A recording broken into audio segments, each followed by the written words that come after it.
breeze started soft, but built throughout day 4 of Delta Lloyd Regatta, so much so that some wondered if the 470s would be able to complete their medal races at 6 o'clock in the evening. But the 470 men and women were easily up to the task as the medal races got underway on time. Sweden's Johan Molland and Sebastian Osling did enough to secure gold comfortably ahead of the Greek and Russian teams in silver and bronze.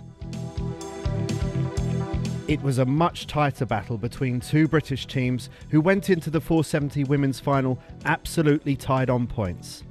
And it was these two who would cross the line in first and second place, with gold going to Sophie Wegelin and Ailey McIntyre ahead of Amy Seabright and Anna Carpenter.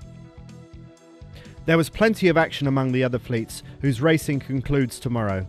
The reigning Paralympic champions from Australia have moved ahead of the British in the Scud, while France has stretched a few points lead on Australia in the Sonars. Tune in tomorrow morning, 10:30 local time, at deltaloydregatta.org to follow all the other medal races. It looks like it's going to be a windy conclusion to a windy week.